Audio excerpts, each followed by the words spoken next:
2024 is coming to a close, and it's been one hell of a year for Flesh and Blood. After the powering down of the game in 2023, this year started off with a bang, bringing us a return to form with heavy hitters, followed up by Part the Mistveil, the most fair and balanced set ever created, and then of course, finishing off with the return of Elemental with Rosetta. On top of that, this was the year we finally got Armory decks, and despite their flaws, these have been incredible for growing the game and making it that much easier to start playing or to jump into a new hero. Last year, or actually a few days into this year because I was late on it, but I put out a video about my wish list for 2024. So I figured let's take a look back at my wish list from last year to see what we did and didn't get, as well as go over my top 5 wish list for Flesh and Blood in 2025.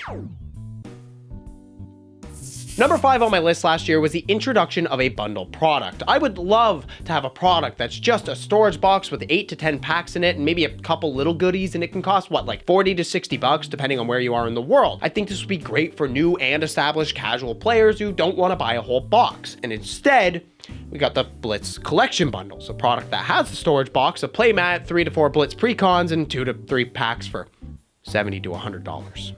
Listen, okay, I'm actually planning to unleash my epic critiquing powers and review this product when the Hunted comes out, but as it stands right now, I'm really not a big fan of this product, so I'm just gonna have to give this one a big fat no, I didn't get my wish. Which means that my number 5 wish for 2025 is actual bundles. Listen, I get what LSS is going for with the Blitz collections, but man, I just want to be able to buy the storage box and get packs instead of the Blitz decks and a playmat. When I really like a set, I tend to buy a good amount of boxes and typically have a bunch of cards that I need to store. If you just put packs in them, then I could buy 3 or 4 of each of them and it would actually be worth it. I know I'm not the only one who loved the Pokemon and Magic bundles, and I really want LSS to adopt a similar product, but with the storage boxes they use, because they're just better. It'd be a great middle ground product between loose packs and a full box, and it would make for an incredible gift to give to new, casual, or enfranchised players. There ain't none of us who's gonna be upset about getting more packs to open, but like, I'm not gonna lie, if somebody gets me one of the Blitz collections, like, I'm gonna pretend to be happy, but really in the back of my mind, I'm gonna be like, wow, you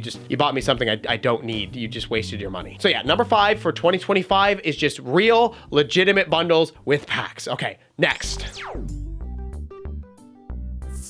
Number 4 on my list for 2024 was more majestic equipment, or more specifically, just more playable non-legendary equipment. My thoughts behind the existence of legendaries is quite simple. They exist, they're here to stay, and they will usually be the best in slot and be the most expensive. So what I wanted from LSS was a wide plethora of playable and solid alternative options from common to rare, but most importantly, majestic rarity. Now, you might be wondering why I wanted majestics more than the other two, and it's really mostly about player perception. Being able to replace a legendary with a 10-cent common is awesome, but I mean, let's be real. There's just something about having that M in the bottom corner that makes a card feel closer to the power level of a legendary. And I really do think that feeling like your cards are more powerful, even if it's just by that small symbol in the corner, is important for a lot of players. Now, how did LSS do this year? Honestly, I could not be any happier. Between a plethora of armory decks with tons of new majestics, the rare helms from heavy hitters, and competitively viable common equipment in Mistveil and Rosetta, we have seen a huge increase in the amount of playable budget cards. Armory decks especially have carried a lot of weight on their shoulders, giving players immediate access to a solid set of equipment right away, especially the Jarl deck. Like, the equipment in that one was just, I love them. They're so good. And so since we actually got this, my number 4 wish for 2025 is to see an expansion of pre-existing mechanics. Do you guys remember Crush? You know, that mechanic from Welcome to Wraith? What about Intimidate, Ambush? And did you even know Earthbond was a mechanic? Okay, so being serious, one of the things about making a TCG is that you have to constantly come up with ways to reinvent the wheel with new mechanics. This is why every new set has new mechanics, and we only sometimes see an expansion of pre-existing ones, usually with just a card or 2 at a time. But what I would like to see is for LSS to start returning to older mechanics and adding more support for them. For example, Crush is a pretty terrible mechanic considering unconditional on-hits also exist, and so I'd love to see LSS give it more attention in the upcoming Mastery Pack Guardian. Maybe we could see a hero that gets a benefit when you play a Crush card, or there's an aura that maybe, buffs attacks, and if they're a Crush card, they get an extra +2 or something. Now, I'm not going to brainstorm ideas for every mechanic, but I think you get what I'm talking about. I just love to see LSS go back to some older mechanics and flesh them out, adding more cards and support rather than only adding new mechanics. I mean, did you know that there's only 6 total Decompose cards? Yeah, my buddy buddies and I decided to start playing some 60 card singleton. I call it the format Gladiator. It's basically Commander, but in Fab. And yeah, my Florian deck has exactly 6 decomposed cards. So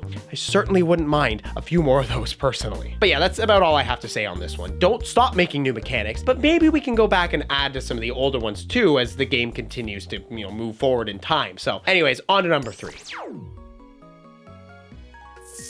Number 3 on my list for last year was one that I didn't get in as much trouble as I thought I would, and it was more expensive legendaries. Now, I don't want them to be back to the old days where all of them were 100 to 150, but during 2023, most legendaries ended up being like 15 to 30 bucks tops, which made it super disappointing when you pulled one, but thankfully, this did change in 2024. While not all legendaries knocked it out of the park, we saw many of them being used and in demand, and most of them ranged from $30 to $60. This makes opening up boxes a much better experience and still doesn't cost an absolute arm and a leg for them. No, instead, you're gonna give up your arm, your leg, and a kidney for the new Chase Majestics, but let's not get stuck into it. At the end of the day, I did get what I wanted, more legendaries that weren't complete garbage to pull, and I'm happy with that. And as my wish for 2025, well, number 3 on my list is an expansion of this game's lore and world building. The world of Wraith is still a pretty underexplored land. I mean, we haven't even properly gone to the Savage Lands for crying out loud. But even the stories that we have got feel very disjointed, and all we get alongside sets are a few articles, and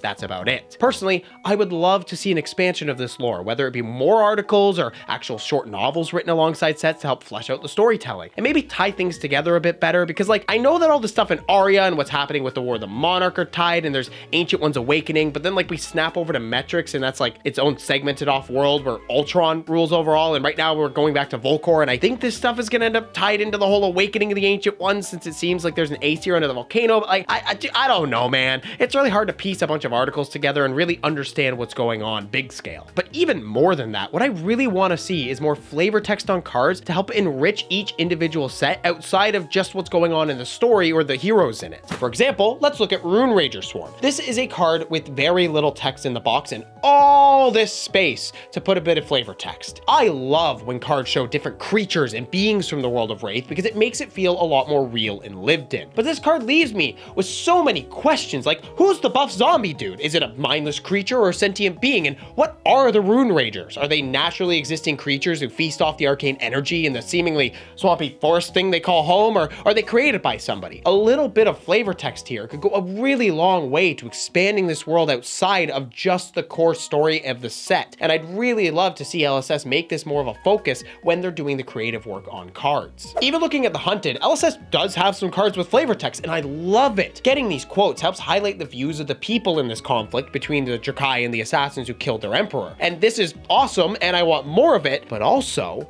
what the hell is that thing on Jagged Edge? You're telling me you got a gigantic beast in Volcor and you don't even have a name for it? Even text as simple as, the sands of Volcor are a dangerous place. All sorts of beasts await anyone who dares venture out. Could do a lot to enrich the world and make it feel more full. I'm not gonna go on this forever, but as a player who likes to sit and admire the art of my cards and read flavor texture in games, I want to see more. But with that all said, let's move on to number 2.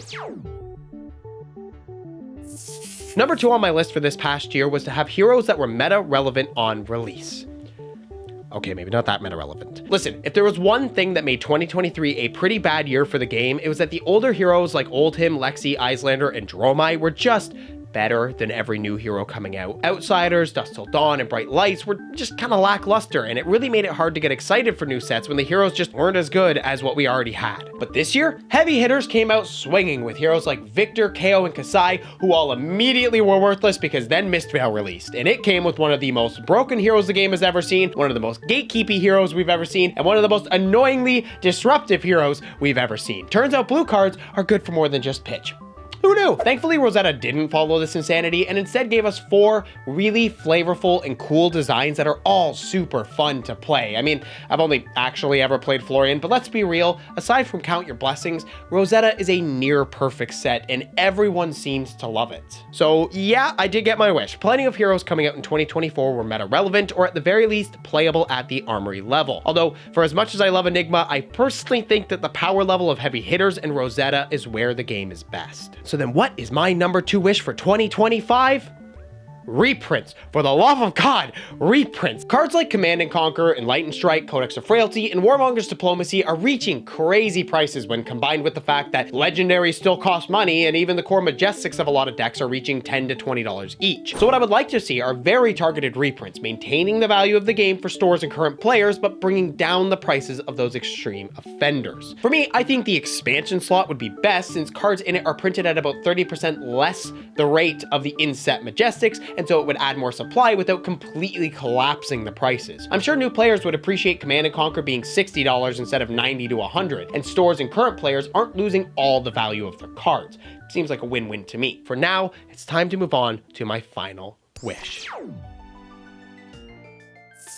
The last wish that I had for 2024 was the introduction of a new class to the game, specifically Necromancer. And unfortunately, we didn't get any new class in all of 2024. And that's why my final wish for 2025 is to once again stubbornly double down on getting a goddamn motherfucking Necromancer. And this time, I really do think it's possible. First, we didn't get a new class in 2024, so there's a greater chance that we do in 2025. New classes are hard to balance. I mean, look at how bad Assassin was at the start compared to now. So I don't blame LSS for wanting to space out these new class introductions. But that means that the longer we go without a new class, the more likely we are to get one. And why do I think it's going to be Necromancer, you ask? Oh, I don't know. Maybe the fact that LSS is literally spelling it out for us with the extended art Call to the Grave, of which I already have my playset. Like, what, did you think I was being tongue-in-cheek about this being my final wish? No, I'm dead fucking serious about this. My two favorite strategies in card games have always been board swarming with things like tokens and reanimation. Two of my favorite commander decks when I played Magic the Gathering were Marath Will the Wild, who was a token deck, and Carador Ghost Chieftain, who was a reanimator deck. And in Flesh and Blood, both Illusion and Rune Blades have given me that token board state type of play that I love, with Florian just being perfect for it. But the only thing I still need is a deck that lets me shove cards into the graveyard and then reanimate things onto the board to attack my opponent. Honestly, the fact that they made these Call to the Graves is a pretty good sign that Necromancer will be the next brand new class into the game. I mean, come on, it's so obvious. If I am wrong,